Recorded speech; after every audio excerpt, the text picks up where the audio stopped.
अब ये तो नकली पैसा है, आओ असली पैसे की कहानी समझते हैं अपने इस प्यारे से लेवल में जिसमें हम लोग इकोनॉमी। तो बस चाय पानी और 2 मिनट की मैगी बनाकर बैठ जाओ और शुरू करते हैं अपने इकोनॉमिक्स चैप्टर को। तो स्टार्ट करते हैं अपना प्यारा सा पहला चैप्टर, डेवलपमेंट।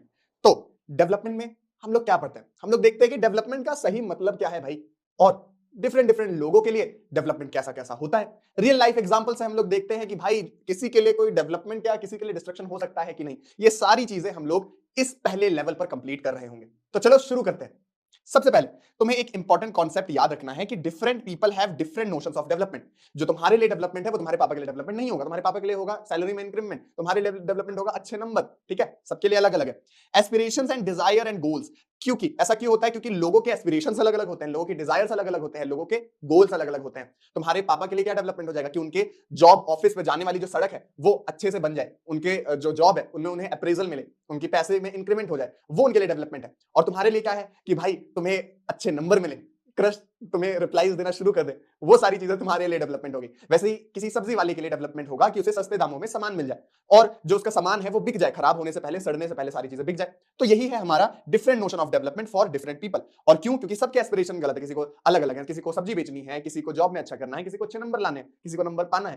ठीक है, तो एस्पिरेशन, डिजायर्स और गोल सबके अलग अलग होते हैं, इसी वजह से सबके अलग अलग डिफरेंट डेवलपमेंटल गोल्स होते हैं। अब एक कॉन्सेप्ट आता है कन्फ्लिक्टिंग गोल्स का। देखो कुछ गोल्स ऐसे भी होते हैं जो किसी के लिए डेवलपमेंट है और किसी के लिए डिस्ट्रक्टिव भी हो जाए। ठीक है, इसको थोड़ा ध्यान से समझने की कोशिश करो। किसी इलाके में डैम बना, प्यारा सा डैम बना, और उस डैम में बहुत सारा पानी आएगा, उस डैम से आसपास के सिटीज में पानी जाएगा, रेगुलर वाटर सप्लाई होगी, डोमेस्टिक यूज में बहुत काम आएगा और वहां पर एकदम पानी की अच्छी जो कमी होती थी वो पूरी हो जाएगी। बट जिस इलाके में ये डैम बनेगा उस इलाके में जो रह रहे लोग होंगे उनको अपना घर छोड़ना पड़ेगा, उनको कहीं दूसरी जगह पर जाकर विस्थापित होना पड़ेगा। ठीक है, तो उससे क्या हो जाएगा? उनके लिए वो डैम बनना डिस्ट्रक्शन हो गया। तो किसी के लिए डेवलपमेंट है, किसी के लिए डिस्ट्रक्शन है। और क्योंकि अगर जो जहां पर डैम बन रहा है वहां पर बेचारे का घर किसी का छिन गया तो वो ये तो नहीं चाहेगा ना कि डेवलपमेंट के नाम पे उसका डिस्ट्रक्शन हो जाए। तो हम लोग कैसे डिसाइड करेंगे कि नेशनल डेवलपमेंट कैसे हो? तो हम लोग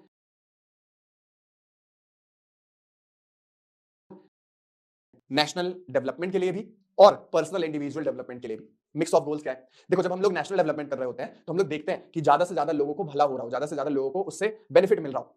जब भाखड़ा नंगल डैम बन रहा था तो वहां पर बहुत सारी कम्युनिटीज थी जिनको उनका घर छोड़ना पड़ गया, बेचारों का घर छिन गया, पैसे छिन गए और कहीं दूसरी जगह घर भी नहीं मिला, उनके लिए बहुत दिक्कत हो गई। बट आज के टाइम पर दिल्ली और हरियाणा और इन सब जगहों पर जो पानी सप्लाई हो जाता है रेगुलरली वो हमें उसी की कृपा से देखने को मिलता है। ठीक है, तो बेसिकली कुछ लोगों का बुरा तो हुआ बट करोड़ों लोगों को उससे पानी मिलने लग गया, उनकी जिंदगी सुधर गई, पानी जो कि बेसिक रिक्वायरमेंट है हमारे जीवन की वो पूरी हो गई। तो जब डेवलपमेंट की बात होती है, जब नेशनल डेवलपमेंट की बात होती है तो गवर्नमेंट क्या देखती है कि ऐसा जगह पर डेवलपमेंट हो कि कम से कम लोगों के लिए वो डिस्ट्रक्टिव साबित हो और ज्यादा से ज्यादा लोगों के लिए वो डेवलपमेंट हो। अब जब हम लोग मिक्स ऑफ गोल्स पर देखते हैं तो हम लोग इनकम एंड अदर गोल्स देखते हैं। ठीक है, यहां पर देयर लिखा हुआ है बट यहां पर होगा अदर गोल्स। ठीक है, इनकम एंड अदर गोल्स क्या हो जाएगी? देखो जैसे इनकम है वो डेवलपमेंट का सिर्फ एक एस्पेक्ट है। जब हम लोग इकोनॉमिक्स पढ़ते हैं ना तो हम ये देखते हैं कि भाई लोग काम किस चीज के लिए कर रहे हैं।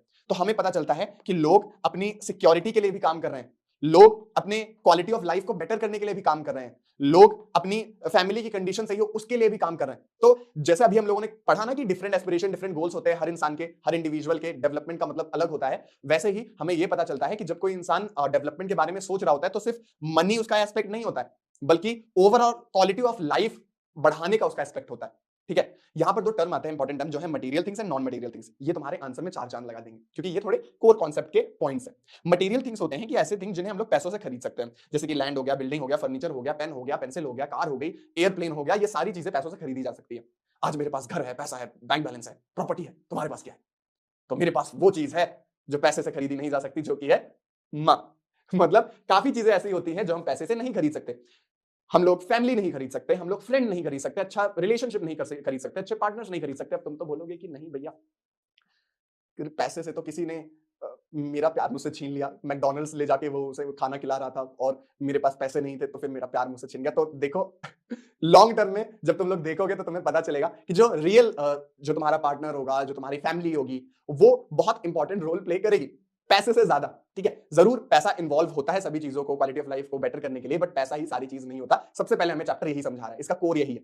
तो तुम्हें क्या देखना है कि जैसे सिक्योरिटी हो गई, फैमिली हो गई, इक्वल ट्रीटमेंट हो गया, फ्रीडम हो गया। अब इसको एक एग्जांपल से समझो कि मान लो तुम्हारा स्कूल तुम्हारे लिए मान लो अगर डेवलपमेंट है, तो एक अच्छे स्कूल में एडमिशन हो गया, ठीक है। अच्छे स्कूल में एडमिशन हो गया जहां पर तुम पढ़ने जा रहे हो, तो तुम्हें पैसे भी मिल रहे हैं। बट दिक्कत यह है कि तुम्हारे घर से वो 1,500-2,000 किलोमीटर, 5,000 किलोमीटर दूर है, विदेश में है, ऐसी जगह पे है जहां पर आतंकवादी हमला कभी भी हो सकता है। तो क्या तुम वहां जाओगे? नहीं।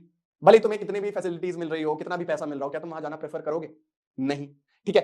तो यहां पर हम लोग देखते हैं कि क्वालिटी ऑफ लाइफ को लोग ज्यादा कंसिडर करते हैं और मनी को भी कंसिडर करते हैं। मतलब जब भी कोई डिसीजंस लिए जाते हैं तो लोग मिक्स ऑफ गोल्स को देखते हैं। मिक्स ऑफ गोल्स मतलब इनकम और उसके साथ साथ में अदर गोल्स को भी लोग देखते हैं कोई भी डिसीजन लेने से पहले, ठीक है। अब जब हम लोग नेशनल डेवलपमेंट की बात कर रहे हैं तो हम लोग नेशनल इनकम की भी बात करते हैं। तो किसी भी देश में उस साल total value of all goods and services produced during a financial year is known as national income. फिर से समझो, किसी भी कंट्री में जितनी वैल्यू का प्रोडक्ट बनाया गया, जितनी वैल्यू की सर्विसेज दी गई, उसे हम लोग जीडीपी कहते हैं, ग्रॉस डोमेस्टिक प्रोडक्ट कहते हैं। ग्रेट। तो total income of the population is equal to national income. ये मैं कह सकता हूं कि जैसे तुमने 10 रुपए कमाए, तुम्हारे क्लासमेट ने 10 रुपए कमाए, तुम्हारी बेस्ट फ्रेंड ने 10 रुपए कमाए, 30 रुपए हो गए। तो अगर सबके ऐसे तुम्हारे जितने भी क्लास में जितने भी बच्चे हैं, उन्होंने जितने रुपए कमाए, उनको अगर हम लोग जोड़ दें तो ये मैं कह पाऊंगा कि तुम्हारी क्लास ने इतने रुपए कमाए कलेक्टिवली। वैसे ही देश के रहने वाले जितने लोगों ने जितना पैसा कमाया, उसको जब हम लोग जोड़ लेंगे तो हम लोग ये कहते हैं कि इस देश ने इतना रुपया कमाया, इतना पैसा कमाया। अब यहां पर हम लोग वैल्यूज बार बार बात करते हैं, ठीक है। एक इंपॉर्टेंट कॉन्सेप्ट समझ के जाओ, वैल्यू और रुपए में, वैल्यू और प्राइस में क्या अंतर है? प्राइस होता है ये जब तुम जैसे तुमने पेपर खरीदने गए तुम, तो तुम्हें 10 रुपए का पड़ा। फिर ऐसे ही मान लो कोई रबर खरीदने गए तो तुम्हें 5 रुपए का पड़ा। ऐसे ही मान लो अगर तुमने देखा कि फसल उगाई गई है, ठीक है, फसल उगाई गई है और 15,000 गेहूं के दाने मिले हैं, तो और तुमने फिर जोड़ा कि 10 रुपया का तुम्हें 10 पेपर मिला है। तो तुम कैसे कंपेयर करोगे? कैसे कंपेयर करोगे कि 10,000 गेहूं का प्रोडक्शन हुआ, 2-4 गाड़ियां बन गई, 4-5 पेंसिल बन गई, और फिर 1-2 घर बन गए, 2-4 फैक्ट्रीज चल रही थी तो उनसे भी छोटा मोटा सामान बन गया। मतलब 75 तरीके के आइटम्स थे, 75 तरीके के सामान बन गए। तो जब हम लोग नेशनल इनकम जोड़ने की कोशिश करेंगे तो हम लोग क्या जोड़ेंगे, कैसे पता लगाएंगे कि कितनी इनकम हुई? तो हम लोग वैल्यूज जोड़ेंगे। जैसे 1,000 गेहूं के दानों का हम लोग पहले मेजर कर लेंगे कि पहले ये है कितना, 10 किलो है, 50 किलो है, 1,000 किलो है। मान लो 1,000 किलो गेहूं का प्रोडक्शन हुआ। 1,000 किलो गेहूं के प्रोडक्शन के साथ साथ में 10 पेपर्स बनाए गए प्रीमियम क्वालिटी वाले, ऐसे ही 500 पेन बनाए गए। तो हम लोग इन सब की वैल्यूज देखेंगे कि अच्छा 1,000 गेहूं के जो दाने थे वो हो गए हमारे 500 रुपए के, और इसके बाद में 10 पेपर का दाम था वो 50 रुपए का था, और फिर 500 पेन्स थे हमारे पास, वो 5,000 के हो गए मान लो, ठीक है। तो हम लोग इन सबको जब जोड़ देंगे तो हमारे पास एक अमाउंट आ जाएगा, ठीक है, 5,550 रुपए मान लो आ गया। तो अब हमारे लिए ईजी हो जाएगा। क्यों? क्योंकि अब हम लोगों ने उनके वैल्यू को देखा, हम लोगों ने उनकी जितनी वैल्यू हो रही थी उसके अकॉर्डिंग हमने उन्हें एक तरीके से एक कंपैरिजन के लिए उन्हें एक यूनिट में हम लोग ले आए। अब मैं कह सकता हूं कि हाँ, एक पर्टिकुलर कंट्री में ये जो पेपर्स, मशीन्स, ये सब बनाए गए, उनका दाम इतना था, वैल्यू उनकी इतनी थी, और अब हम लोग अपनी नेशनल इनकम को कैलकुलेट कर पाएंगे। तो ये है, होती है वैल्यू। इसी वजह से हम लोग वैल्यूज बार बार लिखते हैं, प्राइस नहीं लिखते। प्राइस भी बदलता रहता है, ठीक है, वैल्यूज एक रहती है। ग्रेट। तो नेशनल इनकम जो है हमारी, वो हम जब अपने टोटल गुड्स और सर्विसेज को कैलकुलेट कर लेते हैं, उनकी वैल्यू को कैलकुलेट करके ऐड कर लेते हैं, तो वो हमें हमारा नेशनल इनकम बताता है, जिसे हम लोग ग्रॉस डोमेस्टिक प्रोडक्ट कहते हैं, जिसका नाम होता है जीडीपी। ये सस्ती सुंदर टिकाऊ डेफिनेशन है, याद कर लो, एग्जाम में अगर क्वेश्चन पूछ लिया जाए तो लिख देना। इसके बाद में टोटल इनकम जो हमारी है, वो हम लोग अगर उसका एवरेज निकालें, कैसे निकालेंगे? तो हमारी total income divided by total population, ये हमें देगी एवरेज इनकम। अब ये क्या है? एवरेज इनकम क्या है? तो एवरेज इनकम से हमें पता चल जाता है कि हर एक इंसान कितना कमा रहा है। समझ रहे हो? हर एक इंसान की कितनी वैल्यू हो रही है। मान लो अगर तुम्हारे स्कूल में, तुम्हारे क्लास में किसी के 50 नंबर है, 60 नंबर है, 70 नंबर है, 80 नंबर है, 90 नंबर है, ऐसे करके 15-20 बच्चे थे, सबके टेस्ट में अलग अलग नंबर है। तो अगर उसका एवरेज निकालना हो तो सबके नंबर्स को जोड़ लो, डिवाइडेड बाय कितने बच्चों ने टेस्ट दिया था उसको जोड़ लो, इक्वल टू तुम्हें पता चल जाएगा कि हाँ, तुम्हारे क्लास का एवरेज 85 मार्क्स था। मतलब एवरेज सबके 85% आए, किसी का कम, किसी का ज्यादा, सबको जोड़ दिया तो एवरेज मिल गया। वैसे ही किसी की कम अर्निंग थी, किसी की ज्यादा अर्निंग थी, सबकी अर्निंग, सबकी इनकम को जोड़कर हम लोगों ने टोटल पॉपुलेशन से हम लोगों ने जब डिवाइड कर दिया तो हमें वो मिल जाएगा पर कैपिटा इनकम। कैपिटा मतलब होता है इंसान, सर, और पर मतलब होता है हर एक इंसान की इनकम कितनी है, वो हमें पर कैपिटा इनकम बताती है, जो कि है national income by total population. Total income by total population, simple maths है। देखो मैथ्स भी पढ़ा दी मैंने, हम लोग साइंस भी पढ़ रहे हैं, मैथ्स भी पढ़ रहे हैं, सोशल साइंस तो हो ही जा रहा है। देखो सोशल साइंस पढ़ी नहीं जाती, सोशल साइंस समझी जाती है दिल से, ठीक है। तो प्यार से जब उसको रियल लाइफ एग्जांपल के साथ में समझोगे, रटने की कोशिश के बजाय समझने की कोशिश करोगे, तब तुम्हें सोशल साइंस प्यारी लगने लग जाएगी, समझ में आने लग जाएगी, और जो तुम लोग डरते हो घबराते हो ना, वो खत्म हो जाएगा। अच्छा टीचर तुम्हें नहीं पढ़ाता, इसी वजह से तुम्हें सोशल साइंस नहीं समझ में आती है। अच्छे से पढ़ो तो दिल तक वो बात पहुंचती है। तो आओ नेक्स्ट टॉपिक पे आते हैं, जो कि है हमारा वर्ल्ड डेवलपमेंट रिपोर्ट। देखो हम लोग एनसीईआरटी को जब देखते हैं तो तुम्हारे एनसीईआरटी में टॉपिक है comparing different countries, how can we compare different countries. में जब हम लोग आते हैं तो देखते हैं कि भाई हम लोग नेशनल इनकम से कंपेयर कर सकते हैं, और नेशनल इनकम से कंपेयर करना भी सही नहीं होगा, क्योंकि मान लो किसी कंट्री की पॉपुलेशन 100 है और किसी की पॉपुलेशन सिर्फ 10 है, तो 10 लोग मिलकर मान लो अगर 100 ही रुपए कमा पाए और 100 लोग मिलकर 1000 रुपए कमा पाए, तो हम लोगों को शुरू में देखने में लगेगा कि भाई 1000 लोग 1000 रुपए इस कंट्री ने कमाए, बट ये कितनी डेवलप्ड है, ये कितनी डेवलप्ड नहीं है, इसका अंदाजा नहीं लग पाएगा, क्योंकि सबकी पॉपुलेशन डिफरेंट है, ठीक है। हर एक इंसान जिस कंट्री में मान लो 10 लोग हैं और किसी एक कंट्री में मान लो 1000 लोग हैं, तो जो जिसके पास 10 है वो अगर मान लो 1000 रुपए कमा रहे हैं साल में, और यहां पर ये भी 1000 रुपए कमा रहे हैं, तो हर एक इंसान को यहां पर 1-1 रुपया मिल रहा है साल में, और यहां पर हर एक इंसान को 100 रुपए मिल रहे हैं। तो मतलब कौन सी कंट्री ज्यादा डेवलप है? ये वाली डेवलप होगी ना, जिसमें तो सिर्फ 10 लोग हैं और 1000 कमा रहे हैं। इसी वजह से हम लोग पर कैपिटा इनकम को यहां पर सीन में लाते हैं, और उससे हम लोग डिफरेंट कंट्रीज को एक बेसिकली कंपेयर करते हैं, ठीक है। पर कैपिटा इनकम से हमें एक इंसान कितना कमा रहा है पता चल जाएगा, तो किस कंट्री का इंसान कितना कमा रहा है हमें ऑलरेडी अंदाजा लग जाता है। तो जो वर्ल्ड डेवलपमेंट रिपोर्ट है वो पर कैपिटा इनकम के बेसिस पर कंट्रियों को क्लासिफाई करती है 3 कैटेगरी में, rich, medium, poor. Poor, developing, developed, ठीक है। डेवलप्ड कंट्री कौन सी होती है? ऐसी कंट्री जो 49,300 यूएस डॉलर से ज्यादा पर एनम से ज्यादा पर कैपिटा इनकम रखती हो, उन्हें हम लोग कहते हैं डेवलप्ड कंट्री। और ऐसी कंट्री जिनका जो इनकम है वो लोअर है 2500 यूएस डॉलर पर एनम, तो वो हो जाती है हमारी पुअर कंट्री। इंडिया कहां पे लाई करता है? तो इंडिया हमारा 6700 US dollar per annum per capita income की वैल्यू है हमारे इंडिया की, और इसी वजह से हम लोग डेवलपिंग कंट्री है, मतलब हम लोग डेवलप्ड भी नहीं है और हम लोग पुअर भी नहीं है, हम लोग बीच में, ठीक है। तो ये है क्राइटेरिया। इसी वजह से हमें ये याद रखना है कि वर्ल्ड डेवलपमेंट रिपोर्ट किस बेसिस पर बेसिकली ये रिपोर्ट बनाती है, इंडेक्स बनाती है, तो वो हमें पता चलता है कि पर कैपिटा इनकम के बेसिस पर वो कंट्री को क्लासिफाई करती है, किसमें? रिच में, डेवलप्ड मतलब रिच डेवलप्ड, और पुअर या फिर अंडर डेवलप्ड, और बीच वाला हिस्सा डेवलपिंग कंट्रीज, ठीक है। ग्रेट। इंडिया कहां लाई करता है ये तुम्हें पता होना चाहिए। ये इंपॉर्टेंट मोटा मोटी बातें हो गई हमारे इस चैप्टर से। आगे पर कैपिटा इनकम क्या होता है कि एक इंसान कितना पैसा कमाता है एक साल में। अच्छा, इससे हमें ये अंदाजा लग पाएगा कि उस कंट्री के लोगों की स्टैंडर्ड ऑफ लिविंग कैसी है। पर कैपिटा इनकम से पता हम लोगों को चल सकता है, मोटा मोटी पता चलता है। हम लोगों ने पढ़ा है कि कैसे पर कैपिटा इनकम भी झूठ साबित हो जाता है, अभी आगे चल के हम लोग इस पर पढ़ रहे होंगे। अच्छा, कंट्री जिनका पर कैपिटा इनकम हाई होता है उन्हें डेवलप्ड समझा जाता है, और कंट्री जिनका पर कैपिटा इनकम लो होता है उन्हें अंडर डेवलप्ड समझा जाता है। मोटा मोटी हमें यही पता चलता है वर्ल्ड बैंक की रिपोर्ट से, ठीक है, वर्ल्ड डेवलपमेंट रिपोर्ट से। और ये कैलकुलेट कैसे होती है? Total income by total population, ठीक है, ये याद रखना। अब हम जब आगे बढ़ते हैं चैप्टर में तो हमें पता चलता है कि हमारे पास कुछ कॉन्सेप्ट्स हैं। वो कॉन्सेप्ट्स मैंने स्पेशली इसमें अच्छे से डेफिनेशन के साथ में लिख दिए जिससे कि तुम्हें याद हो जाए, ठीक है। Infant mortality rate, IMR. तो इन्फेंट मोर्टेलिटी रेट क्या होता है कि एक साल में पर 1000 बच्चों में से कितने बच्चे हमारे मर जाते हैं, ठीक है, ये हमें बताता है। It indicates the number of children that die before the age of 1 year as a proportion of 1000 live children born in that particular year. ये हमारा इन्फेंट मोर्टेलिटी रेट होता है। ग्रेट। लिटरेसी रेट क्या होता है? लिटरेसी रेट होता है कि 7 साल या उससे अबव एज ग्रुप के कितने बच्चे हैं जो स्कूलिंग अटेंड कर रहे हैं, और उससे हमें पता चल जाता है कि वहां की पॉपुलेशन कितनी पढ़ी लिखी है, ठीक है। 7 साल या उससे ज्यादा के कितने बच्चे स्कूल अटेंड कर रहे हैं, स्कूल जा चुके हैं, उससे हमें लिटरेसी रेट पता चलती है। नेट अटेंडेंस रेशियो, जैसा नाम बता रहा है अटेंडेंस, तो यहाँ पर स्कूल जाने की बात हो रही है, अटेंडेंस की बात हो रही है। तो 14 और 15 साल के बीच के कितने बच्चे, टोटल बच्चों में से कितने बच्चे स्कूल जा रहे हैं? 10%, 50%, 80%, 90%, कितने परसेंट बच्चे 14 और 15 साल की उम्र वाले कितने परसेंट बच्चे स्कूल जा रहे हैं, ये हमें नेट अटेंडेंस रेशियो से पता चलता है।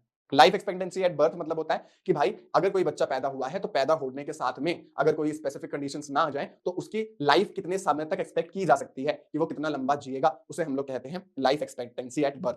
इससे हमें क्या पता चलता है कि उसकी उस कंट्री की मेडिकल कंडीशंस कैसी हैं, मेडिकल फैसिलिटीज कैसी हैं। इन्फेंट मोर्टेलिटी रेट और लाइफ एक्सपेक्टेंसी हमें बताता है कि उस कंट्री की मेडिकल फैसिलिटीज कैसी हैं, ठीक है। और लिटरेसी रेट और नेट अटेंडेंस रेशियो हमें बताता है कि उस कंट्री में स्कूलिंग और एजुकेशन के मामले में कितना डेवलपमेंट है। पर कैपिटा इनकम तो हमें ये सब नहीं बताता ना, पर कैपिटा इनकम हमें नहीं बताता है। किसी कंट्री की इनकम ज्यादा हो लेकिन वहां पर ये बेसिक फैसिलिटीज, पब्लिक फैसिलिटीज ही ना हो, तो वहां पर कौन जाना पसंद करेगा, ठीक है। तो हम लोग अदर क्राइटेरियाज को भी रखते हैं, जैसे हम लोग डेवलपमेंट में सिर्फ पैसा ही नहीं रखते हैं, वैसे ही हम लोग जब कंट्री को जज कर रहे होते हैं, कंपेयर कर रहे होते हैं, तो हम सिर्फ पैसे से नहीं कंपेयर कर सकते, क्योंकि बाकी भी यहां पर एस्पेक्ट्स होते हैं जो अभी हम लोगों ने देखे, जिनके टर्म्स हम लोगों ने देखे। ठीक है। तो हमारा जो जैसे एग्जांपल है यहाँ पर बिहार, हरियाणा की हमारी जो पर कैपिटा इनकम है वो 23,614 है, बिहार की 40,000 है। बट जब हम लोग देखते हैं तो हमारा जो हरियाणा है, एलविश भाई का हरियाणा, वो बिहार से थोड़ी बहुत अच्छी कंडीशंस में हम लोग को कुछ कुछ क्राइटेरियाज में देखने को मिल जाता है। अच्छा, जो हमारा केरला है, अगर हम लोग केरला से कंपेयर करें तो वहां पर जो हमारा इन्फेंट मोर्टेलिटी रेट है वो 30 है पर 1000, मतलब पर 1000 लाइव बर्ड्स, जो 1000 लाइव बर्ड्स हुए उसमें से 30 बच्चे मर जाते हैं, ठीक है। और केरला में वो सिर्फ 7 है, कि 7 पर 1000 लाइव बर्थ में 7 बच्चे बस मरते हैं। तो ये जितना कम रहे उतना बेटर है। तो केरला की पर कैपिटा इनकम भले ही कम हो, अगर इनकेस अगर कम हो तो भी कोई दिक्कत नहीं, क्योंकि यहां पर फैसिलिटीज अच्छी हैं, पब्लिक फैसिलिटीज अच्छी हैं, तभी तो कोई बच्चा नहीं मर रहा है, इसका मतलब उसे हॉस्पिटल फैसिलिटीज मिल रही हैं। ग्रेट। तुम्हारे एनसीईआरटी में प्रॉपर चार्ट है कि जब हम लोग स्टेट्स के बेसिस पर कंपेयर करते हैं, वन शॉट लेक्चर में यार सारी चीजें हम लोगों ने कवर की हैं, बट कल ही तुम्हारा एग्जाम है, सारी चीजें हम लोग फिर कैसे डिस्कस करें। इसी वजह से जो की कॉन्सेप्ट्स है मैं तुम्हें बता दे रहा हूं, जिससे एग्जाम में तुम्हें पूरे नंबर आ जाए। बट जब तुम्हें टाइम मिलेगा एग्जाम के बाद में थोड़ा रिलैक्स करने के लिए, वो लेक्चर्स देख लेना, इंडिया के बेस्ट एनिमेटेड लेक्चर्स हैं और बहुत अच्छे तरीके से हम लोगों ने प्यारे तरीके से अच्छे अच्छे एग्जांपल के साथ में उसे कंप्लीट किया। खैर, एग्जाम पर फोकस करते हैं। पब्लिक फैसिलिटीज क्या है? पब्लिक फैसिलिटीज ऐसी फैसिलिटीज होती हैं जो वहां के लोगों की क्वालिटी ऑफ लाइफ को अच्छा करने के लिए गवर्नमेंट प्रोवाइड करवाती है, ठीक है। Money in your pocket can not buy all the goods and services, जो एक हेल्दी लाइफ के लिए जरूरी होती है। तुम्हारे पास कितना भी पैसा हो, बट तुम मुंबई से दिल्ली जाने के लिए रेलगाड़ी तो नहीं बिछवा सकते हो ना, वो तो तुम्हारी सरकार को बिछाना पड़ेगा। तुम एयरपोर्ट तो नहीं बनवा सकते हो ना, वो तो सरकार को बनाना पड़ेगा। तो ये सारी पब्लिक फैसिलिटीज होती है। कितना भी पैसा हो, अगर हॉस्पिटल ही नहीं है तुम्हारे देश में तो क्या करोगे? तो पब्लिक फैसिलिटीज बहुत इंपॉर्टेंट रोल प्ले करती है। Income is not completely adequate indicator of material goods and services that citizens are able to use. वहां किसी कंट्री में मान लो इनकम कम है, लेकिन वहां पर फैसिलिटीज अच्छी हैं, एजुकेशन अच्छे से मिल रही है, हॉस्पिटल सर्विसेज अच्छी सी है, तो वो कंट्री लोग ज्यादा प्रेफर करेंगे, वो कंट्री ज्यादा डेवलप मानी जाएगी, क्योंकि वहां के लोगों की क्वालिटी ऑफ लाइफ अच्छी है, ठीक है। जैसे money can not buy a pollution free environment, money can not build a hospital for your medical services, right. तुम्हारे लिए एक स्कूल अगर नहीं होगा अच्छा, तो तुम कितना भी पैसा लगा लो, क्या फायदा है अगर स्कूल ही अच्छा नहीं है तुम्हारा? तो समझ रहे हो? तो बेसिक फैसिलिटीज, बेसिक जो क्वालिटी ऑफ लाइफ को इंप्रूव करने के लिए बेसिक जरूरतें हैं, उसकी हमें बहुत जरूरत होती है। Kerala has low mortality rate since it was adequate provision of basic health and education facilities, मतलब उनका इन्फेंट मोर्टेलिटी रेट कम है, इसका मतलब वहां पर वो एक इंडिकेटर है, वो एक इंडिकेट कर रहा है कि भाई उस जगह पर हेल्थ फैसिलिटीज अच्छी हैं, ठीक है। ग्रेट। अब फिर से सस्टेनेबिलिटी ऑफ डेवलपमेंट हमारे पास आ जाती है। ये जो सस्टेनेबिलिटी वाला वर्ड है ना, ये तुम्हें हर तरीके से आएगा, सस्टेनेबल डेवलपमेंट किसी ना किसी तरीके से आ जाएगा। तो ये हमारा ग्राउंड वाटर वाला टॉपिक है, जो इस चैप्टर में पता नहीं कहां से घुस चुका है। खैर, सस्टेनेबल डेवलपमेंट ऐसा डेवलपमेंट होता है जो हमारे फ्यूचर की नीड्स को कॉम्प्रोमाइज ना करे, फ्यूचर जनरेशन की नीड्स को कॉम्प्रोमाइज किए बिना हमारी नीड्स को फुलफिल करने को ही हम लोग सस्टेनेबल डेवलपमेंट कहते हैं। ऐसा डेवलपमेंट जो लंबे समय तक सस्टेन करे। खैर, ये वाला हमारा भी इस चैप्टर के लिए जरूरी नहीं है। जरूरी है हमारा BMI, body mass index. Body mass index कैसे कैलकुलेट करते हैं ये सीख लो, अपना जो बीएमआई है उसको निकाल के प्रैक्टिस कर लो, क्योंकि कल एग्जाम में 1 नंबर के लिए क्वेश्चन आ जाएगा कि एक पर्सन का वेट दे दिया जाएगा और उसकी हाइट दे दी जाएगी, तुम्हें निकालना पड़ेगा। इसमें की पॉइंट ये है कि जो वेट है वो केजी में होना चाहिए और हाइट है वो मीटर में होनी चाहिए, उसका स्क्वायर होना चाहिए। तो अगर तुम्हारा 1.5 मीटर हाइट है तो मतलब तुम्हें वो 150 सेंटीमीटर अगर तुम्हारी हाइट है तो तुम्हें उसको 1.5 का स्क्वायर करना पड़ेगा, ना कि 150 का। ज्यादातर बच्चे यही गलती करते थे, तुमने भी प्री बोर्ड में करी होगी। तो मीटर में रखना अपनी हाइट को, जिसकी भी हाइट दी जाए, तो कभी कभी आ जाता है निकालने के लिए, ठीक है। Kg per metre square is the formula for BMI, ठीक है। ह्यूमन डेवलपमेंट इंडेक्स एक ये इंपॉर्टेंट टॉपिक है। देखो, हम लोगों ने देखा कि वर्ल्ड बैंक जो हमारा बनाता है, रिपोर्ट बनाता है, वो हमें बताता है कि कौन सी कंट्री रिच है, कौन सी कंट्री पुअर है, कौन सी कंट्री डेवलपिंग है। बट ह्यूमन डेवलपमेंट इंडेक्स जो कि जारी करता है United Nations global development network, UNDP, ये याद रखना, ह्यूमन डेवलपमेंट इंडेक्स कौन बनाता है? यूएनडीपी बनाता है। और वो 3 क्राइटेरियाज पर कंट्रीज को क्लासिफाई करते हैं, जज करते हैं। पहला है लाइफ एक्सपेक्टेंसी, दूसरा है ग्रॉस एनरोलमेंट रेशियो और तीसरा है per capita income. Life expectancy मतलब कितने लंबे तक कोई भी बच्चा जिएगा, कोई भी इंसान जिएगा, अगर कोई स्पेसिफिक कंडीशंस नहीं आ जाती हैं तो। ग्रॉस एनरोलमेंट रेशियो भी वही होता है कि कितने बच्चे स्कूल जा रहे हैं और कितने डिफरेंट लेवल के एजुकेशन प्रोवाइड हो रही है उस देश में, कितने बच्चे एजुकेशन ले पा रहे हैं, एक तरीके से literacy rate. Per capita income, per capita income भी ये लोग कंसिडर करते हैं, क्योंकि जाहिर सी बात है पैसा तो जरूरी है ना। तो ये 3 क्राइटेरिया पर वो UNDP, United Nations global development network, human development index बनाती है, ठीक है। इस पर एक प्यारा सा क्वेश्चन कर लो कि यहां पर हमें बताना है कि ऐसी कौन सी कंट्री है जो वेल डेवलप्ड है हेल्थ केयर सिस्टम में, बट एवरेज एजुकेशन से इंडिया से कम है। तो यहां पर इंडिया हमारा 68.8 लाइफ एक्सपेक्टेंसी है हमारी अकॉर्डिंग टू 2017, एंड जो हमारा स्कूलिंग का है पीपल एज्ड 25 एंड अबव वो है 6.4, ठीक है। तो ये मीन ईयर है कि मतलब हम लोग एवरेज में कितने साल तक पढ़ते हैं, स्कूलिंग करते हैं, ठीक है। तो यहां पर है हमारा ये, तो ये हमें इंडिकेट कर रहा है कि भाई जो हमारा एजुकेशन है वो अच्छा चल रहा है। तो जब हम लोग इसको कैलकुलेट करते हैं तो हमें पता चलता है बांग्लादेश हमारा एक ऐसा कंट्री है जो लाइफ एक्सपेक्टेंसी में भी बड़ा है हमसे, मतलब आगे है, और स्कूलिंग के मामले में हमसे कम है। बट यहाँ ऑप्शन में हमारे पास बांग्लादेश नहीं है, तो सेकंड नंबर हमारे पास नेपाल आता है। 70.6 का जिसका लाइफ एक्सपेक्टेंसी है जो हमसे ज्यादा है, और जो हमसे एजुकेशन के मामले में पीछे है, तो 4.9 ही है। तो जो हमारा क्राइटेरिया था वो यहाँ पर फिल होता है नेपाल से। तो ऑप्शन नंबर डी इसका राइट आंसर होगा। ठीक है, ये वाला क्वेश्चन मैंने स्पेशली लिया था कि जिससे तुम्हें आइडिया लगे कि कई बार ऐसे ट्रिकी क्वेश्चंस भी आ जाते हैं। आगे और ट्रिकी क्वेश्चंस करेंगे। ठीक है, इससे तुम्हें बेसिकली तुम शॉक नहीं होगे कि भाई ये क्या आ गया। आगे एक दो और ट्रिकी क्वेश्चन है, उससे तुम्हें आइडिया लग जाएगा कि हाँ ऐसे टाइप के क्वेश्चंस भी आ सकते हैं। नॉर्मल बेसिक लाइफ एक्सपेक्टेंसी का मतलब क्या होता है, लिटरेसी रेट का मतलब क्या होता है, नेट अटेंडेंस रेशियो का मतलब क्या होता है, ये तो तुम्हें एक्सपेक्टेड होगा कि एक नंबर में आ सकता है। बट ऐसे क्वेश्चन जिसमें कैलकुलेशन आ जाती है ना, वो भी तुम्हें दिमाग में ऐसे मेंटेन करके रखना पड़ेगा कि क्या पता वो भी आ जाए। तो उसको ऐसे डील करना कि जो डेटा मिला है उसको एक बार अच्छे से पढ़ लेना और फिर इसको कैलकुलेट करना, देखना, और फिर तुम्हें राइट आंसर मिल जाएगा। इसका राइट आंसर है नेपाल। यहां पर हमें डिफरेंस करना है यूएनडीपी में और वर्ल्ड बैंक में। देखो दोनों ही कंट्रीज को कंपेयर करने के लिए एक वे हम लोग को देती है। यूएनडीपी हमारा जो ह्यूमन डेवलपमेंट इंडेक्स है वो हमें देती है, और world bank per capita income के बेसिस पर हमें कंपेयर करके देता है।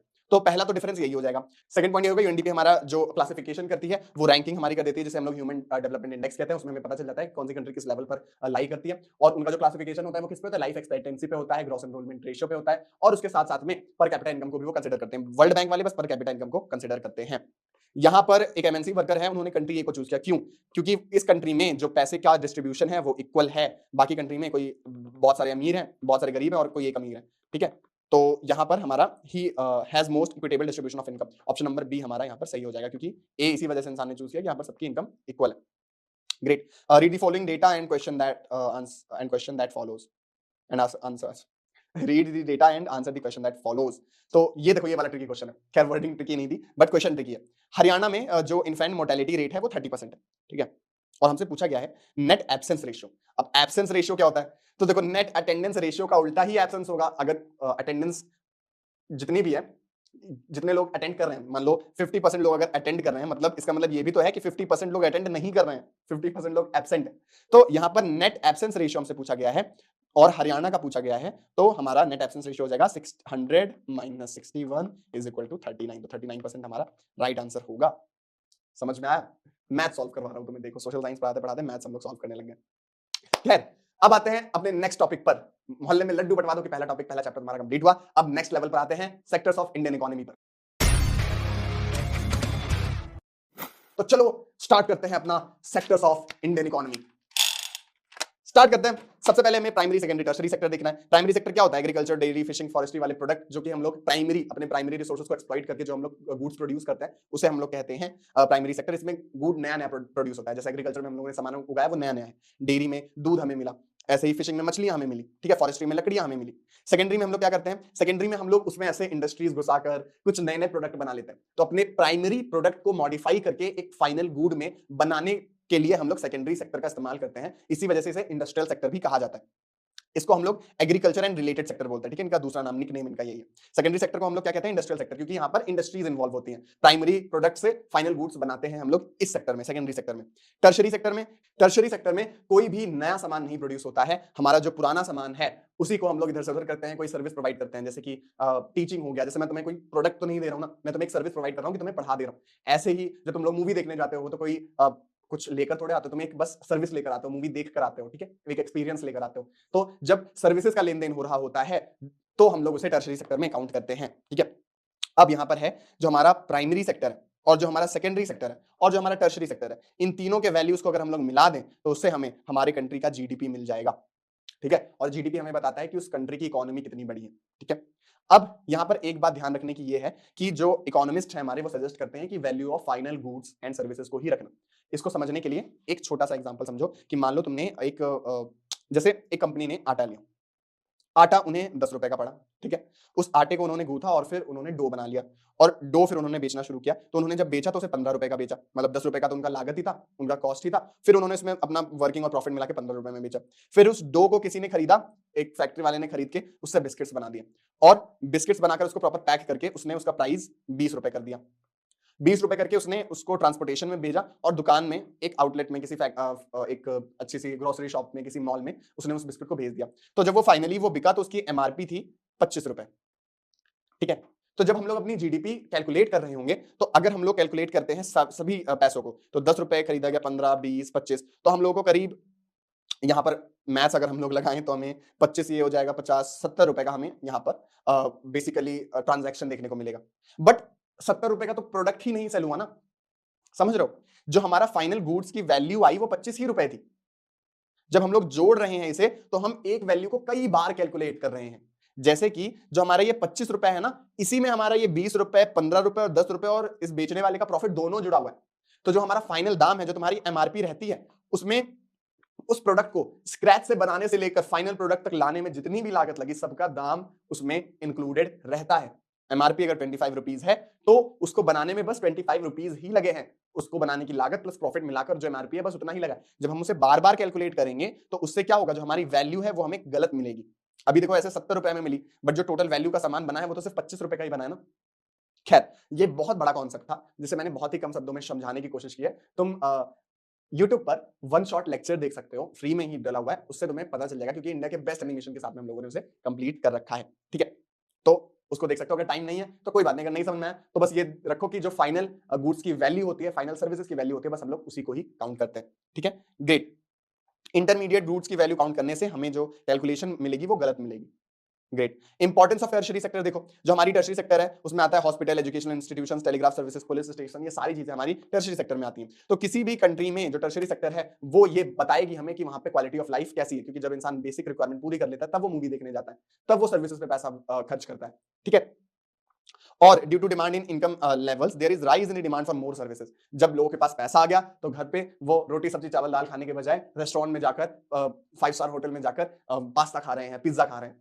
ठीक है, तो जब हमारे पास पैसा इंक्रीज हुआ, इनकम लेवल इंक्रीज हुआ, तब जाकर हमारी सर्विसेज भी इंक्रीज होती है। हम लोग अच्छी अच्छी जगह पर जाकर खाना पसंद करते हैं, अच्छे अच्छे थिएटर में जाकर मूवी देखना पसंद करते हैं।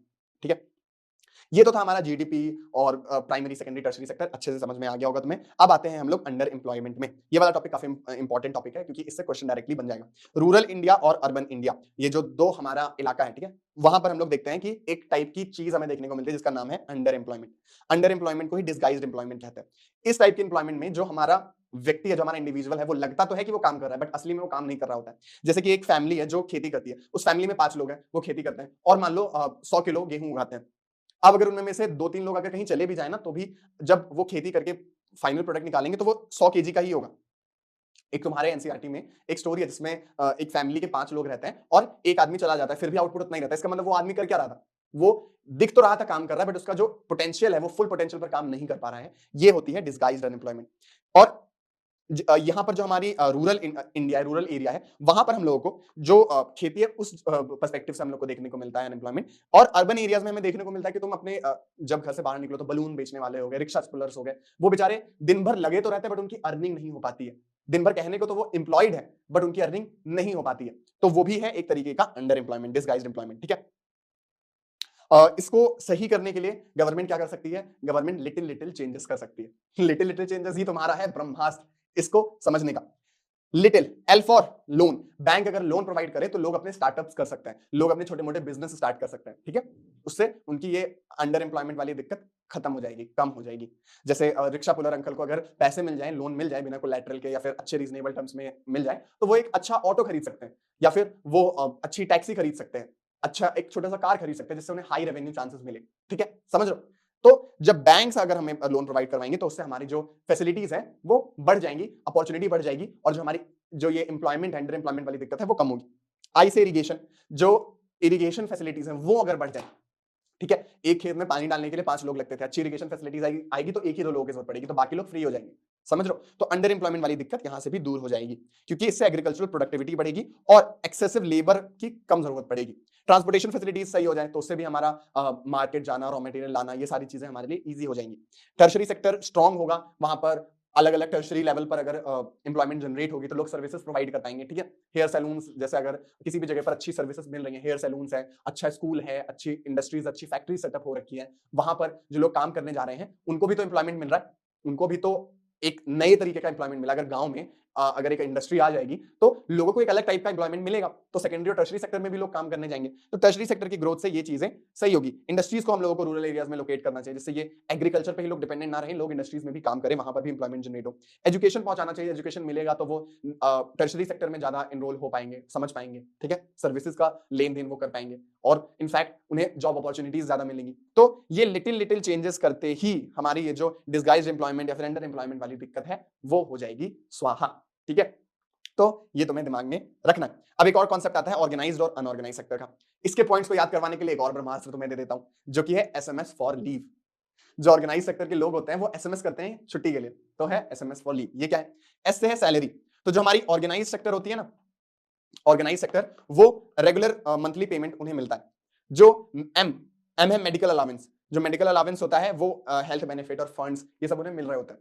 S job security, job security होती है जो प्रोटेक्शन अगेंस्ट सडन डिसमिसल होता है। डिसमिस करने से पहले एक प्रॉपर पीरियड उन्हें दिया जाता है, ठीक है, एक प्रॉपर नोटिस दिया जाता है, नोटिस पीरियड होता है। तो जॉब सिक्योरिटी उसमें ज्यादा होती है। फिक्स्ड पेमेंट होती है, फेयर वेजेस मिलते हैं, यानी कि दिन भर काम कराया जा रहा है, पैसे नहीं दिए जा रहे हैं। तो एसएमएस फॉर लीव, यहां पर एल भी हमारे पास है जो कि एग्जैक्टली लीव ही है, कि वहां पर प्रॉपर लीव भी मिलती है, whether it be due to family reason, due to health conditions, proper leaves का वहां पर कॉन्सेप्ट होता है। और वही अगर अनऑर्गेनाइज सेक्टर की बात करें तो तुम इसको बस उल्टा कर दो, प्रॉपर रेगुलर सैलरी नहीं मिलती है, मेडिकल अलाउंस नहीं मिलता है, जॉब सिक्योरिटी नहीं होती है, फिक्स्ड पेमेंट नहीं होती है, और लीव का तो पूछो मत, वो भी नहीं होता है। तो एसएमएस फॉर लीव तुम्हारा ऑर्गेनाइज्ड सेक्टर और अनऑर्गेनाइज सेक्टर का प्रॉपर डिफरेंस खत्म कर देता है, याद करने की तुम्हें जरूरत नहीं है, ठीक है, ग्रेट। अब हम लोग देखते हैं कि अनऑर्गेनाइज सेक्टर को में काम कर रहे लोगों को प्रोटेक्ट कैसे किया जाए, क्योंकि ज्यादातर लोग अनऑर्गेनाइज सेक्टर में काम करते हैं, गरीब शहर के लोग हो गए, गांव के लोग हो गए, कहीं ना कहीं हमें अनऑर्गेनाइज सेक्टर में भी लोग देखने को मिलते हैं। तो रूरल एरियाज में हम कैसे प्रोटेक्ट कर सकते हैं कि हम लोग उन्हें एडुकेट फैसिलिटीज दे दें, ठीक है, एग्रीकल्चरल इनपुट्स दे दें, ठीक है, टाइम से। और अर्बन एरियाज में हम लोग उन्हें रॉ मटेरियल्स प्रोवाइड कर दें, मार्केटिंग आउटपुट प्रोवाइड करते हैं जहां पर वो अपने सामान को बेच पाए, ठीक है। अनऑर्गेनाइज सेक्टर में एससी एसटीज अगर हैं जो मतलब जिन्हें उतनी अपॉर्चुनिटीज नहीं मिल पाई हैं, उनको हम लोग प्रोटेक्शन देने की, वो इकोनॉमिक और सोशल लेवल पर उन्हें इक्वालिटी से ट्रीट किया जाए, इक्वल अपॉर्चुनिटीज उन्हें मिले, ठीक है। तो वो अनऑर्गेनाइज सेक्टर में नहीं जाएंगे, उनको अगर अच्छी अपॉर्चुनिटी मिलेगी तो कोई ऑर्गेनाइज सेक्टर में काम क्यों करेगा, ठीक है। तो ये सारे हमारे 3 वर्क्स हैं जो हमारी गवर्नमेंट को करने चाहिए। जो हैं अनऑर्गेनाइज सेक्टर में जो काम कर रहे हैं, इससे उनको भी हेल्प मिलेगा। एडिक्वेट लॉज बनाने चाहिए उनके लिए, उनके प्रोटेक्शन के लिए। ये जरूरी ये इंश्योर करना चाहिए कि सारे लॉज इंप्लीमेंट हो रहे हैं कि नहीं, ठीक है। इक्वल रिम्यूनरेशन एक्ट वहां पर लग रहा है कि नहीं, अगर जेंडर के बेसिस पे वेज डिस्पैरिटी नहीं है, ये इंश्योर करना चाहिए। गवर्नमेंट का सुपरविजन होना चाहिए, ठीक है। तो ये सारी चीजें होनी चाहिए। अब यहाँ पर 2 और, पब्लिक सेक्टर और प्राइवेट सेक्टर। पब्लिक सेक्टर में हम लोग को देखने को मिलता है कि इनका जो मेन ऑब्जेक्टिव होता है वो होता है सोशल बेनिफिट। प्राइवेट सेक्टर का होता है मोटिव टू अर्न प्रॉफिट, ठीक है। पब्लिक सेक्टर ऐसी ऑर्गेनाइजेशंस होती हैं जिनमें शेयर सबसे ज्यादा गवर्नमेंट के पास होते हैं, मतलब वो गवर्नमेंट के द्वारा रन किए जा रहे इंडस्ट्रीज होती हैं और ऑर्गेनाइजेशंस होती हैं। और प्राइवेट सेक्टर में ऐसे ऑर्गेनाइजेशंस होती हैं जो इंडिविजुअल या फिर ग्रुप ऑफ इंडिविजुअल रन करते हैं, ठीक है। इनका ये छोटा सा डिफरेंस है। ऑब्जेक्टिव याद रखना, सारे टॉपिक्स तुम्हें याद आ जाएंगे। पब्लिक सेक्टर का एग्जांपल होगा रेलवे, पोस्ट ऑफिस, और प्राइवेट सेक्टर का होगा टाटा, रिलायंस इंडस्ट्रीज। ये सब प्राइवेट सेक्टर का अपना टॉपिक हो जाएगा। इसी के साथ में हमारा ये चैप्टर भी हुआ है प्रॉपर प्यारे तरीके से कंप्लीट। मनी एंड क्रेडिट पर अब हम लोग आएंगे, ठीक है। तो लंबी लंबी सांस लो, और तुम पानी नहीं पी रहे हो, पानी पियो। इतना अच्छा चैप्टर चल रहा है इकोनॉमिक्स का, और इसी वजह से ना मैं तुम्हें ये चाह रहा हूं कि अच्छे से समझ में आ जाए, तो हम लोग इसको धीरे धीरे आराम आराम से कंप्लीट कर रहे हैं, ठीक है। मनी एंड क्रेडिट स्टार्ट करते हैं। मनी एंड क्रेडिट में सबसे पहला टॉपिक है हमारे पास money, forms of money. Barter system तुम्हें अब तक पता चली गया होगा, प्री बोर्ड अगर दे दिया है तुमने तो सबसे पहले सब लोग बार्टर सिस्टम ही पढ़ाते हैं। तो बार्टर सिस्टम अपना है कि चीजों के बदले चीजों का लेन देन, डबल कोइंसिडेंस ऑफ वांट्स की यहाँ पर जरूरत होती है। Currency as a medium of exchange बहुत हेल्पफुल रहती है हमारे लिए। इंडिया में Reserve Bank of India currency note जारी करता है on behalf of central government, और उसे कोई डिनाई नहीं कर सकता। कुछ इंपॉर्टेंट फैक्ट्स है तो तुम्हारे दिमाग में होने चाहिए। डिपॉजिट विद बैंक्स का अगर हम लोग बात करें तो जब हम अपने पैसे बैंक के पास रखते हैं तो हमें उस पैसे पे सिक्योरिटी मिलता है, उस पर इंटरेस्ट मिलता है, और जब हम डिमांड करते हैं अपने पैसे की तो हमें वो पैसा वापस मिल जाता है। इसी वजह से उसे डिमांड डिपॉजिट कहा जाता है, ठीक है। पेमेंट चेक से भी की जा सकती है। एक चेक क्या है? चेक थ्रू चेक ये है कि भाई जब तुम पेमेंट किसी को कर रहे हो चेक से, तो तुम बैंक को ये ऑर्डर दे रहे हो कि तुम्हारे पैसे उस इंसान को दे दिया जाए जिस इंसान के नाम पर वो चेक इशूड है, ठीक है। तो ये होता है हमारा चेक। और यहाँ पे हो गई मेरी बैटरी लो, तुम्हारी भी बैटरी लो हो गई होगी, मेरे तो आईपैड की बैटरी लो हुई है। अगर बैटरी लो हो रही है तो पानी पियो, लंबी लंबी सांस लो, और कंटिन्यू करो यार। वही ना जो मैंने कहा था, गिरते हैं शहसवार ही मैदान जंग में, वो तिफल क्या गिरेंगे जो घुटनों के बल चले। कि मतलब जो लड़ेगा वही तो भाई गिरेगा, वही तो थकेगा। जो सोया हुआ है कि हाँ बस पढ़ लिया अब नहीं पढ़ना है, या फिर अब तो कुछ भी नहीं पढ़ा, पढ़ने से क्या होगा, जो इस एटीट्यूड के साथ में है उसका तो एग्जाम जैसा जाना जाएगा ही। तुम हो जो लड़ रहे हो, तुम हो जो अपने नंबरों को बढ़ाने के लिए अपने जितना हो सकता है तुमने एफर्ट्स मारे। And trust me, I am proud of you कि तुम एटलीस्ट यहां तक आ गए हो, कि तुम पढ़ रहे हो एंड मोस्टली तुमने सारे लेवल क्लियर कर लिया, सारी जंग तुमने जीत ली है। तो तुम एक ही बहुत अच्छे वॉरियर हो and I am proud of you. ऐसे ही बस थोड़ा सा टॉपिक और बचा, जल्दी से कंप्लीट कर लें। आई नो कि बहुत मुश्किल है, आई नो कि अटेंशन स्पैन बहुत कम हो गया, तुम्हें बहुत दिक्कत हो रही है, बट प्लीज कंप्लीट कर लो, क्योंकि एग्जाम के बाद में तुम्हें ये सब जो दिक्कत है ना वो ऐसे लगेगा फूल। मेरी सबसे अच्छी मेमोरीज तब की हैं जब ऐसे रात रात भर जाकर मैं, छोटे से बोर्ड एग्जाम होते हैं, कुछ खास बड़े एग्जाम नहीं होते, बोर्ड एग्जाम में बहुत छोटे से, अपना आराम से दे दोगे, आगे चल के किसी को पता नहीं, कोई तुमसे बोर्ड के नंबर नहीं पूछेगा। मेरे 95 सोशल साइंस में आ गए, मुझे आज तक किसी ने नहीं पूछा, बट जब तुम उस टाइम पर पढ़ रहे होते हो ना, तो वो टाइम का जो स्ट्रगल होता है तुम्हारा, वो हमेशा तुम्हें याद होता है। तो ये स्ट्रगलिंग पीरियड है यार, इसको डेवलप करो, इसको अच्छे से तराशो। आगे चल के इसी चीज को याद करोगे तुम कि पहले कितना टेंशन ले रहा था यार, बोर्ड एग्जाम तो कुछ उतना इंपॉर्टेंट भी नहीं था, उस टाइम पर लग रहा था कितना इंपॉर्टेंट है। तो एटलीस्ट उस चीज को, उस लाइफ को तो एक्सपीरियंस करो, फुल एक्सपीरियंस करो यार। जितनी चीजें हैं तुम्हारे पास, रिलेशनशिप में जा रहे हो वो चीज एक्सपीरियंस करो, जब अगर किसी से दोस्ती कर रहे हो वो चीज एक्सपीरियंस करो, होमवर्क करो ना करो, पढ़ाई करो ना करो, सारी चीज एक्सपीरियंस करो। एफर्ट्स अपने सही रखना, फुल एफर्ट्स के साथ में चीजें करोगे, वो चीजें फ्रूटफुल होती ही होती हैं, वो चीजें आगे तुम्हें याद आएंगी आएंगी। तो बाकी बचा हुआ टॉपिक जल्दी से कंप्लीट करते हैं। Loan activities of bank. 15% deposit, जितना भी कैश हुआ है वो गवर्नमेंट कहती है, आरबीआई कहती है कि लिक्विड कैश में अपने पास रखो, हर बैंक को कहती है। क्योंकि जो हमारे पास जो डिफरेंस बिटवीन व्हाट, देखो बैंक वर्क कैसे करते हैं, एक होता है डिपॉजिटर, ठीक है, एक होता है डिपॉजिटर और एक होता है बोरोवर। डिपॉजिटर मतलब जिसने पैसे जमा किए, तो पैसे जमा किए बैंक में, बैंक ने उसी पैसे को लोन में दे दिया। बैंक अपने से पैसे थोड़े बनाता है, तुम्हारे पैसे ही लोन में दे देता है। और लोन में देके जो बोरोवर था उसने वो पैसे वापस किए। तो अगर 100 रुपए का उसने लोन लिया था और जब वो वापस कर रहा होगा तो वो 115 रुपए वापस करेगा, ठीक है। 15% इंटरेस्ट उस पर मान लो लिया गया, इंटरेस्ट लेता है ना बैंक, तो 15 रुपए, वो 115 रुपए वापस करेगा। तो ये जो 15 रुपए हैं उसके पास जो एक्स्ट्रा थे, तो बैंक कहेगा कि तुमने मुझे पैसे दिए थे तब मैं इसको पैसे दे पाया, तो वो कहेगा कि ठीक है 5 रुपए तुम भी रख लो। तो जो बैंक है वो इस इंसान को, डिपॉजिटर को, अपने पैसे जमा करने के 5 रुपए वो देगा बढ़ाकर, तो 105 रुपए उसको अगले साल मिलेंगे। और बैंक का क्या अर्निंग हुआ, तो जो डिफरेंस है, जो बोरोवर और डिपॉजिटर के बीच का जो डिफरेंस है, वही बैंक की अर्निंग होती है। तो यहां पर हमारे पास 10 रुपए बैंक की अर्निंग हो गई। तो यही लिखा हुआ है, the difference between what is charge from the borrower and what is paid to the depositor is the main source of income. एक नंबर के लिए क्वेश्चन आ जाएगा, इसको याद रखना। अब कई क्राइटेरियाज होते हैं लोन लेने के लिए जो बहुत इंपॉर्टेंट है, उसके लिए एक ब्रह्मास्त्र लो, मिड सी। मिड सी में तुम्हें सारी चीजें याद हो जाएंगी कि कौन कौन से क्राइटेरियाज हैं जो फुलफिल करने पड़ते हैं लोन लेने के लिए। तो पहला है मोड ऑफ पेमेंट, दूसरा है इंटरेस्ट रेट, तीसरा है डॉक्यूमेंट और चौथा है कोलैटरल। पहला है मोड ऑफ पेमेंट। यहां पर पहले ही क्लियर कर दिया जाता है कि जो हमारा बोरोवर है वो पैसे वापस कैसे देगा, उसको कैश मिल रहा है या फिर प्रॉपर्टी के थ्रू वो वापस करेगा, गोल्ड के थ्रू वापस करेगा, चेक के थ्रू वापस करेगा, ये पहले ही क्लियर कर लिया जाता है, ठीक है। आई, इंटरेस्ट रेट, पहले ही क्लियर कर लिया जाता है कि कितने इंटरेस्ट रेट पर वो सामान वो पैसे बोरो कर रहा है, और जब वो लौटाएगा तो कितने पैसे लौटाएगा। डॉक्यूमेंटेशन, प्रॉपर डॉक्यूमेंटेशन रिक्वायर्ड होती है, सारे टर्म्स ऑफ क्रेडिट रिक्वायर्ड होते हैं बैंक से लोन लेने से पहले, ठीक है। टर्म्स ऑफ क्रेडिट एक लीगल एग्रीमेंट होता है जो बैंक और बोरोवर के बीच में होता है, कंडीशन ऑफ रीपेमेंट इसमें होती है, बोरोवर की डिटेल्स होती है, लोन के टर्म्स होते हैं, ये सारी पूरी प्रॉपर डॉक्यूमेंटेशन होती है। इसके बाद होती है कोलैटरल। जब तुम लोन लेकर कहीं भाग ना जाओ, अगर तुम भाग गए तो फिर क्या करेगा बैंक, तो बैंक तुमसे कुछ चीज गिरवी रखवाती है, तुम्हारे जमीन के कागज, तुम्हारे घर के कागज, तुम्हारे कोई गाड़ी की ओनरशिप है तो उसके कागज वो अपने पास सबमिट करके रखती है कि इन केस अगर तुम पैसे टाइम से नहीं लौटाते हो या फिर पैसे नहीं लौटाते हो, विजय माल्या हो जाते हो, तो तुम्हारे जो घर है, तुम्हारी जो जमीन है, उसको सीज कर लिया जाएगा। तो इसे हम लोग कहते हैं collateral. It is an asset that the borrower owns and uses as a guarantee to the lender until the loan is repaid, ठीक है।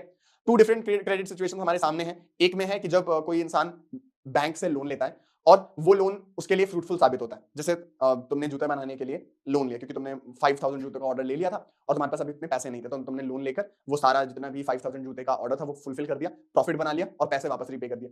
वहीं अगर तुम एक एग्रीकल्चरल सेक्टर से आ रहे हो जहां पर तुम खेती करने के लिए लोन ले रहे हो, तो तुम्हारे ऊपर नहीं है कि वो खेत, जो वो फसल है वो उगेगी कि नहीं, क्या पता कोई आपदा आ गई, प्राकृतिक आपदा आ गई, फसल खराब हो गई, तो अब तुम डेट ट्रैप में फंस जाओगे। तुमने जो लोन लिया था उसको रीपे करने के लिए तुम्हें दूसरा लोन लेना पड़ेगा, फिर उसको रीपे करने के लिए तुम्हें तीसरा लोन लेना पड़ेगा, तो तुम एक साइकिल में फंस जाओगे जिसे डेट ट्रैप कहते हैं हम लोग।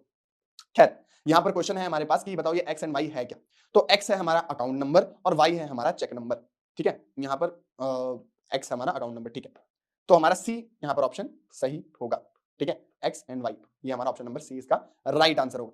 नेक्स्ट क्वेश्चन है कि Rita has taken a loan of 7 lakh from the bank to purchase the car, the annual interest rate on the product on the loan is 14.5% and the loan is to be repaid in 3 years. ये सारी चीजें क्या बता रही है हमें, ये सारी चीजें हमें बता रही हैं टर्म्स ऑफ क्रेडिट, ठीक है। टर्म्स ऑफ क्रेडिट, ये जो चीजें डिसाइड होती है ना, कितने इंटरेस्ट रेट पे तुम्हारा सामान खरीदा जाएगा, बेचा जाएगा, कितने इंटरेस्ट रेट में तुम रीपेमेंट करोगे, कैसे पेमेंट करोगे, ये सारी चीजें टर्म्स ऑफ क्रेडिट कहलाती हैं, जो लोन लेने से पहले डिसाइड हो जाती है। एक और तुम्हारा डिफरेंस है जो तुम्हारे एग्जाम में आ जाएगा, फॉर्मल सेक्टर और इनफॉर्मल सेक्टर, ठीक है। तो फॉर्मल सेक्टर में क्या होता है, बैंक्स एंड कोऑपरेटिव से जो लोन लिए जाते हैं वो फॉर्मल सेक्टर में आते हैं। इनफॉर्मल सेक्टर ऑफ लोन में क्या आएगा, money lender, trader, employers, relative, friends, family से जो तुम लोन लेते हो वो आता है तुम्हारा इनफॉर्मल सेक्टर में।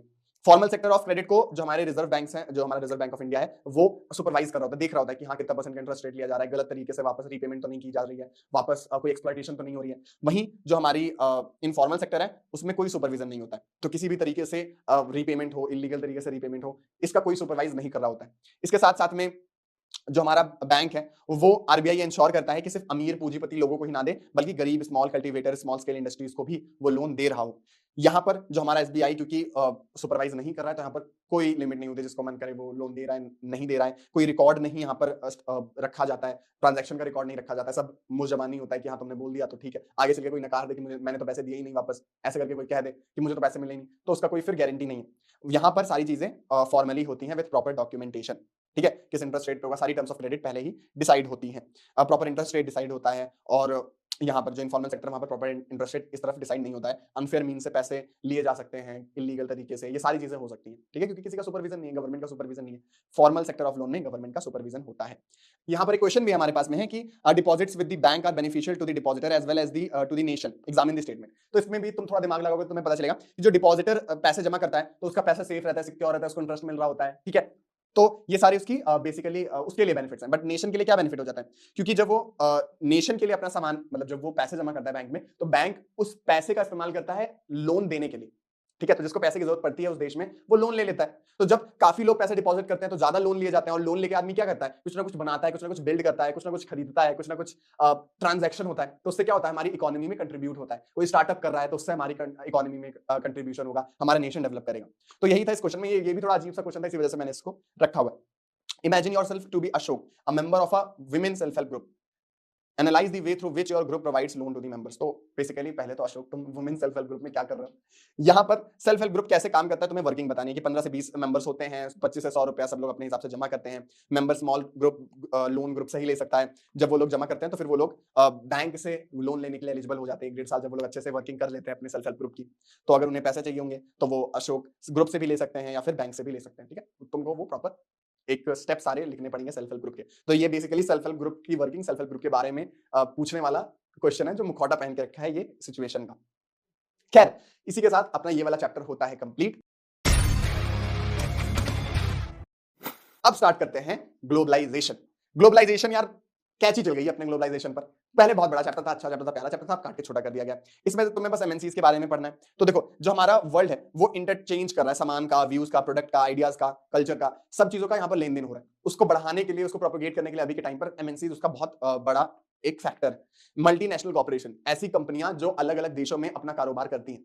क्यों करती हैं, क्वेश्चन इससे भी आ सकता है। तो उससे क्या होता है, उनको, उनके लिए वो प्रोडक्टिव होता है। किसी कंट्री में मान लो कोई सामान को बिल्ड करना इजी है, टेक्नोलॉजी के एस्पेक्ट में वहां पर चीप हो जाता है काम। तो मल्टीनेशनल कॉर्पोरेशंस क्या करती हैं, एमएनसीज क्या करती हैं कि उस जगह पर जाती हैं, ठीक है। जैसे चाइना में असेंबलिंग चीप हो जाती है, तो जितने भी स्मार्टफोन ब्रांड्स हैं, भले ही वो विदेशी हो, अमेरिकन हो या फिर किसी भी कंट्री को, वो प्रेफर करते हैं कि असेंबली वो चाइना से करवा लें, ठीक है। जैसे कारों की कंपनी हो गई, तो जर्मनी में मोस्टली कारों की कंपनियां होती है, क्योंकि वहां पर सारी चीजें अवेलेबल हो जाती हैं। तो जो बेसिकली अलग अलग जगह से अलग अलग चीप सामान को खरीद कर उसका आउटपुट अच्छा कर लेना ही एमएनसीज का मेन ऑब्जेक्टिव होता है, जो लिबरलाइजेशन के बाद में, जब ट्रेड बैरियर्स हटा दिए गए, उसके बाद में एमएनसीज के लिए काफी इजी हो गया। अब इससे लोगों को भी बेटर जॉब्स मिलती हैं, इनकम और एजुकेशन की अपॉर्चुनिटीज मिलती हैं, लोगों को एज अ कंज्यूमर अच्छे प्रोडक्ट मिलते हैं, अच्छे सर्विसेज मिलते हैं, और लोगों को एक तरीके से एक अच्छा मार्केट देखने को मिलता है, ठीक है। अभी के टाइम पर तुम बाहर चले जाओ कपड़े खरीदने, 75 टाइप की तुम्हें कंपनियां देखने को मिलेंगी, उनमें से मैक्सिमम कंपनियां विदेशी कंपनियां होती हैं। तो सोचो अगर वो नहीं होती तो तुम्हें क्या वो सारे बेनिफिट्स मिल पाते, वो सारे चॉइसेस मिल पाते? नहीं। तो ये एमएनसीज के देन है, ठीक है। तो जो हमारी एमएनसीज हैं वो एक से ज्यादा नेशंस में वो लोग अपना काम करती हैं, कारोबार करती हैं। इससे क्या होता है कि उनका जो कॉस्ट ऑफ प्रोडक्शन है वो लो हो जाता है, क्योंकि वो अलग अलग कंपनी, अलग अलग कंट्रीज में चीप कहीं पर लेबर मिल रहा है, चीप कहीं पर रॉ मटेरियल मिल रहा है, उसी हिसाब से वो अपने जो ऑफिसेज हैं, जो अपने ब्रांचेस है, वो सेटअप करती हैं। उससे क्या होता है, वो ज्यादा प्रॉफिट अर्न कर पाती हैं, ठीक है। एमएनसीज क्या देखती हैं कंट्रीज में जाने से पहले कि उस कंट्री की पॉलिसीज कैसी हैं, वहां पर फॉरेन इन्वेस्टमेंट को, जब वो लोग किसी भी कंट्री में विदेशी कंपनियां जब इन्वेस्ट करती हैं तो उसे फॉरेन इन्वेस्टमेंट कहा जाता है, ठीक है। एंड कई बार क्या होता है कि एमएनसीज करती हैं वहां के लोकल कंपनी के साथ ज्वाइंटली वो प्रोडक्शन स्टार्ट कर देती हैं, और लोकल कंपनी की हेल्प से वहां पर स्टैब्लिश होती हैं, ठीक है। तो ये एक वे है जिससे एमएनसीज इंटरलिंक होती हैं। इसके साथ साथ में लोगों का क्या बेनिफिट होता है फॉरेन ट्रेड से, मार्केट के इंटीग्रेशन से, कि यहां पर हम लोगों को ज्यादा चॉइसेस देखने को मिलती है एज अ कंज्यूमर। हमारा जो गुड्स है वो दूसरे मार्केट पर जा पाता है। जैसे अगर आप प्रोडक्ट क्रिएट कर रहे हो तो आपको अच्छे मार्केट्स मिलेंगे, विदेशों में भी आप सामान बेच पाओगे। इसके साथ साथ में जो हमारा कंपटीशन है वो विदेशी कंपनियों के साथ बढ़ जाता है, विदेशी कंपनियों का कंपटीशन हमारे साथ बढ़ जाता है। तो एक हेल्दी एनवायरनमेंट हमें देखने को मिलता है जहां पर क्वालिटी लोग बढ़ाते हैं और अलग अलग तरीके से कंज्यूमर के लिए बेस्ट प्रोडक्ट सामने लाने की कोशिश करते हैं जिससे वो कंपटीशन में जीत पाए। ठीक है, इसके साथ साथ में कनेक्टिंग दी मार्केट, इससे जब मार्केट कनेक्ट हो जाते हैं तो हमारी कंट्रीज में डिफरेंट कंट्रीज के जो मार्केट्स हैं वो एक हो जाते हैं। जैसे आप जब यहाँ पर कोई सामान खरीद रहे हो इंडिया में तो आपको विदेशी कंपनियों के सामान भी यहाँ देखने को मिल रहे हैं और आपके कंट्री के सामान भी विदेशों के मार्केट में मिल रहा है। तो बेसिकली इंटीग्रेशन है डिफरेंट मार्केट्स का। ये किस वजह से हो पाया? मल्टीनेशनल कॉर्पोरेशंस की वजह से ये चीज हो पाती है। इसका बेस्ट एग्जांपल है चाइनीज टॉयज इन इंडिया। अभी के टाइम पर देखोगे मोस्टली सामान चाइना से आता है, जो टॉयज वगैरह। ऐसा होना तो नहीं चाहिए बट ऐसा होता है क्योंकि चाइना में अच्छे अच्छे सामान चीप क्वालिटी में बना दिए जाते हैं बिकॉज वहां पर वो इंफ्रास्ट्रक्चर ऐसा डेवलप कर लिया गया है। तो जब वो सामान यहाँ पर आते हैं तब हमें पता चलता है कि वो जो हमारे सामान थे वो हमारे सामान से, हमारे इंडिया के मार्केट के सामानों से काफी बेटर थे। तो लोग फिर उन सामानों को खरीदना शुरू कर देते हैं। चाइनीज टॉयज के साथ में यही हुआ, इसी वजह से इंडियन टॉयज डिक्लाइन कर गए और जो कि सही नहीं है बट वही है कि जो कंज्यूमर एज अ कंज्यूमर आपको काफी अच्छे अच्छे चॉइसेस मिले। फैक्टर्स एनेबलिंग ग्लोबलाइजेशन, ये मोस्ट इंपॉर्टेंट टॉपिक है इस चैप्टर का। ठीक है, तो ये इसमें बेसिकली आपको 4 टी याद रखने हैं, उससे सारी चीजें याद हो जाएंगी। ठीक है, पहला है ट्रांसपोर्टेशन, दूसरा है टेक्नोलॉजी, तीसरा है टेलीकम्युनिकेशन और चौथा टी है ट्रेड बैरियर। जो ग्लोबलाइजेशन हो रहा है वो इन्हीं चारों टी की वजह से हो रहा है। टेक्नोलॉजी अच्छी हो रही है तो लोग आपस में कनेक्ट कर पा रहे हैं, ट्रांसपोर्टेशन फैसिलिटीज अच्छी हो रही हैं तो लोग इजीली सीमलेसली एक जगह से दूसरी जगह सामान को, सर्विसेज को ट्रांसफर कर पा रहे हैं, लोग ट्रांसफर हो रहे हैं उसी वजह से। और इसके बाद में टी है टेलीकम्युनिकेशन। अभी हम लोग फोन पर बात कर सकते हैं, इसके बाद में टीवी हमारे पास आ चुकी हैं। ठीक है, जिससे कि हम अपने वीडियोस भेज सकते हैं, आप विदेशी सामानों को अपने घर पर वो कैसे दिखेंगे वो आप देख सकते हो। ठीक है, तो टेक्नोलॉजी टेलीकम्युनिकेशन से क्या हुआ है, जो हमारा ग्लोबलाइजेशन हुआ है वो और एनहेंस हुआ है, वो और रैपिड पेस पर बढ़ने लग गया। और टी है टैरिफ बैरियर्स, ट्रेड बैरियर्स। ठीक है, इजी भाषा में ट्रेड बैरियर्स। तो ट्रेड बैरियर्स जब कम होते हैं तो वो ग्लोबलाइजेशन को बढ़ाते हैं। इंडिया ने अपने पहले जो दरवाजे थे ट्रेडिंग के वो बंद रखे थे। क्यों रखे थे? क्योंकि हम लोग आजाद ही हुए थे ट्रेडर से, जो पहले ट्रेडर बन के आए थे और आगे हमें लूट लिया था, हमें गुलाम कर लिया था। दूसरा रीजन ये था क्यों हम लोगों ने अपने जो ट्रेड बैरियर्स थे वो लगा के रखे थे, क्योंकि जो हमारी अभी बडिंग कंपनीज थी, बडिंग ऑर्गेनाइजेशन थी, जो हमारे आजाद देश की ऑर्गेनाइजेशन थी, वो उतने लेवल पर अभी नहीं उनके पास रिसोर्सेज था कि वो विदेशी कंपनियों से कंपीट कर पाए। इसी वजह से हमने अपने मार्केट को एक्सक्लूड करके रखा हुआ था। बट राजीव गांधी जी की सरकार में हमारा जो लिबरलाइजेशन है वो हुआ और हमने अपने ट्रेड बैरियर्स हटाए। ठीक है, और उससे हमें देखने को मिला कि हमारे मार्केट्स भी ग्लोबलाइजेशन से इफेक्ट हुए और हमें विदेशी प्रोडक्ट हमारे जो मार्केट्स है वहां पर अभी देखने को मिलते हैं। WTO है, वर्ल्ड ट्रेड ऑर्गेनाइजेशन। इसका काम है कि सभी जो ग्लोबलाइजेशन वाला जो प्रोसेस है वो अच्छे से एनहांस हो रहा हो, कोई कंट्री ज्यादा ना ट्रेड बैरियर लगा दे, कोई कंट्री ज्यादा रेस्ट्रिक्शंस ना लगाए, सबको जो कंपनीज जा रही हैं उनको प्रोटेक्शन मिले, इन सबको देखने का काम हमारी WTO करती है। ठीक है, इंटरनेशनल ट्रेड सीमलेसली चलती रही, इसी वजह से WTO को बनाया गया था। Impact of globalisation in India, तो यहाँ पर हमें ये देखने को मिलता है कि हायर स्टैंडर्ड ऑफ लिविंग हमें देखने को मिलती है ग्लोबलाइजेशन की वजह से। अभी के टाइम पर हमें नए नए टाइप के टेक्नोलॉजिकल प्रोडक्ट्स देखने को मिलते हैं, नए नए टाइप की सर्विसेज देखने को मिलती है और नए नए प्रोडक्ट्स हमें अपने मार्केट में देखने को मिलते हैं जो कि बेटर होते जा रहे हैं, कॉस्ट इफेक्टिव होते जा रहे हैं और साथ साथ में हमारे नए नए जो प्रोडक्ट है वो विदेशों में भी मार्केट खोज पा रहे हैं, विदेशों में भी हमारे प्रोडक्ट्स बिक रहे हैं। ये ग्लोबलाइजेशन का इंपैक्ट है हमारे इंडिया पर, जो at the end of the day हमारी इकोनॉमी में कंट्रीब्यूट कर रहा है, एम्प्लॉयमेंट को बढ़ाने में कंट्रीब्यूशन दे रहा है।